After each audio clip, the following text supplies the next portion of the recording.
These soft and fluffy pastries are called poğaça in Turkish. They are deliciously filled pastry pockets that come in different sizes, shapes and fillings. Let's take a closer look at them.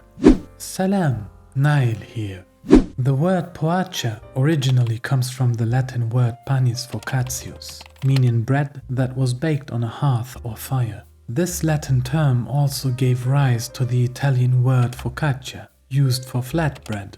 Poğaça, focaccia. You can definitely hear the shared heritage in the names. The concept of stuffed pastries has been around for a very long time, which is why, depending on the region, we find a wide variety of textures and flavors. I believe today's recipe is a great starting point if you haven't had much experience with poğaça. You can change and adjust a lot of things to suit your taste. Let's get started. Here I have 500 grams of all-purpose flour. To that I'll add the dry ingredients. 7 grams of salt, half a packet of dry yeast, and 2 heaping tablespoons of sugar. The poğaça should have a slightly sweet taste. I give the dry ingredients a quick mix and move on to the wet ingredients. These are 100 milliliters of water, 100 milliliters of milk and 1 egg white. I'll save the egg yolk for later. Finally, 25 milliliters of neutral vegetable oil and 25 grams of room temperature butter.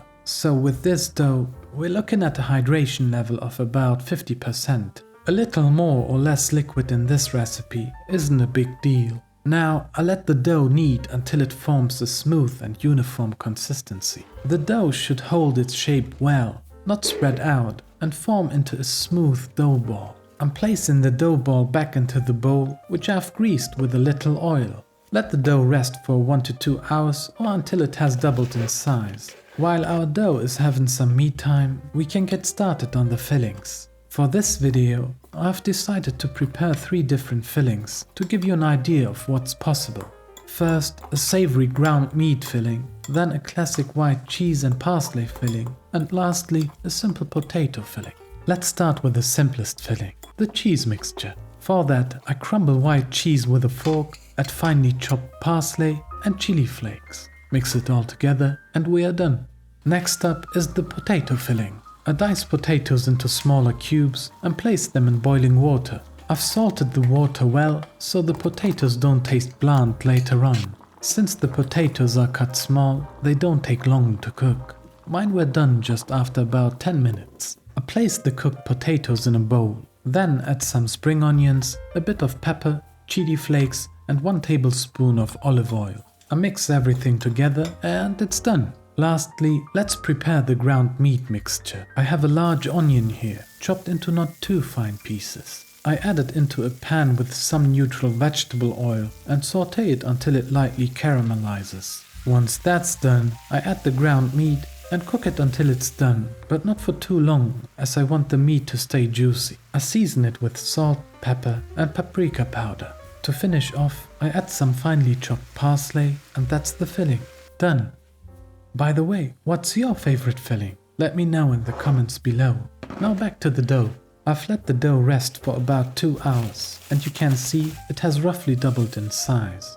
I release the formed CO2 from the dough by pressing it down and then transfer the dough to my work surface. Now I divide the dough into roughly equal sized balls. I roll the balls out to circles and then fill them with the individual fillings. I thought it would be a good idea to use different shapes for each filling, so I can tell them apart more easily. For the ones with ground meat, I shape them back to balls. I fill the dough in the center with the ground meat, then bring the overlapping dough from the outside to the center and pinch it together. I roll it gently in my hands until the seam is sealed, and this is what they look like. Next, for the potato filling. Again, I roll out another round shape, but this time I just fill one side of the dough with the potatoes and then fold the other half over it, creating a semicircle. I gently press the overlapping edges to seal them well so that the filling doesn't leak out. Last but not least, for the cheese filling. I roll the dough into an elongated shape to create an oval form. I evenly spread the cheese in a thin layer over the oval dough. I leave the edges free. Then I roll the dough into a cylinder. As a little bonus, here's a modern filling idea. I place cheese on the oval shape, then I place pastirma on it, which is cured beef, and on top of that, jalapeños. Adjust to your liking. I roll it up just like I did with the cheese filling before. It tastes fantastic and is my favorite. Before I put the poğaça in the oven, I brush them with the egg yolk that I set aside. Then I sprinkle some sesame seeds and black cumin on top. My sesame seeds are toasted, which gives them a nuttier flavor. Sometimes we use the sesame seeds and black cumin to distinguish between the different poğaça. Just a little tip in case you want to use the same shape for all the fillings. I place them in the preheated oven at 180 degrees centigrade for about 45 minutes, or until they are beautifully golden brown. Mine took exactly 45 minutes, and you can tell that they are done not only by the nice browning on top, but also by the fact that the bottom of the poğaça is beautifully brown. Like I said, this is an excellent starter recipe that not only looks fantastic and has a great texture, but also tastes wonderful. Poğaça is ideal for breakfast or brunch and is commonly prepared for various celebrations and holidays. I could eat them anytime. Feel free to give this recipe a try. Thank you for watching, and peace be upon you. Alright, börek has been... Wait, poğaça has been published. But if that was poğaça, what exactly is börek?